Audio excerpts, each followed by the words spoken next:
one thing I would say on this note of like how you take over a country and what happened to us and how we got this way, there's an absolutely brilliant interview from 1984 of a KGB defector named Yuri Brezhnev.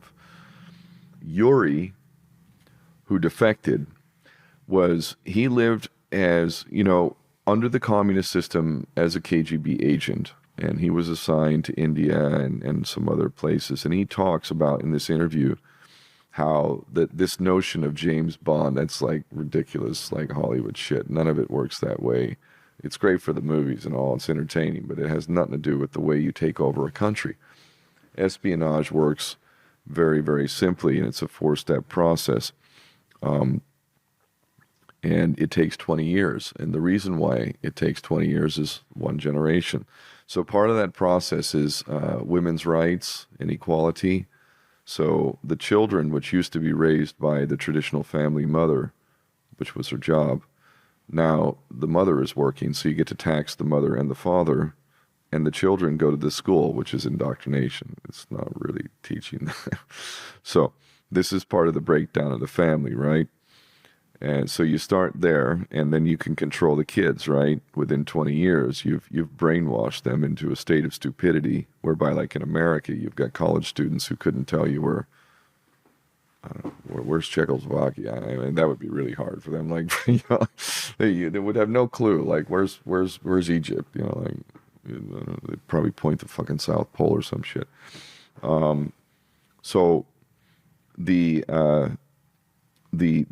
system of power over in that part of the world is now moving. We've got problems. I mean, it is moving away from the dollar system, and there are elements of non-usury that are entering into the equation. We clearly see the BRICS nations now. Turkey wants to join BRICS. All of this is happening. The shift from west to east couldn't be more obvious. And the implosion that is occurring is a socially engineered one based on the demoralization is the first step. You demoralize. It's forced demoralize, and then crisis, normalization, and I can't believe I'm forgetting the fourth one. Yuri Brezhnev does it. I've got to memorize that again. Bottom line is, we've been demoralized. Would you say it's fairly demoralizing to have a government where, say, Rishi Sunak is your top guy? Yeah. And how does America go from 1% of being a beast 30 years ago to then over 40%? Yeah.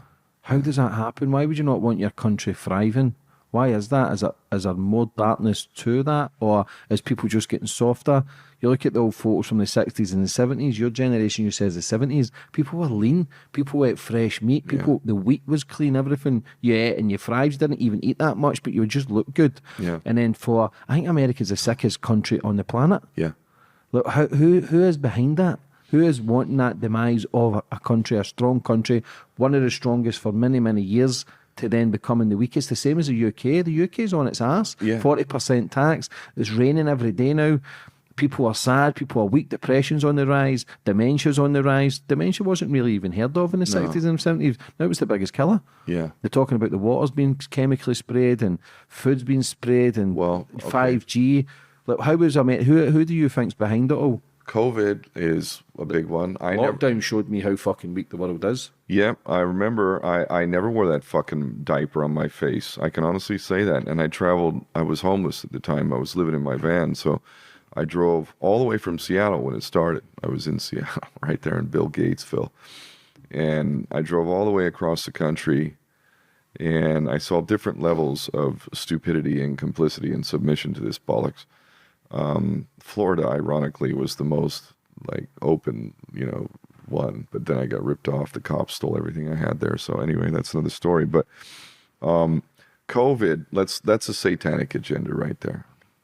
What they've done is they've tinkered with DNA, with this mRNA, and they did it based on a complete lie. It was always a weaponized cold or flu, for sure. They've tinkered with that, but it didn't take. I actually got COVID. I actually had it myself. I don't know if you got it. Yeah, but same. I did, and I was quite sick. I don't get sick. I don't get sick either, Yeah. but it was a 99.9% survival that kind of raised alarms for me. I'm thinking, well, nobody can really die from it.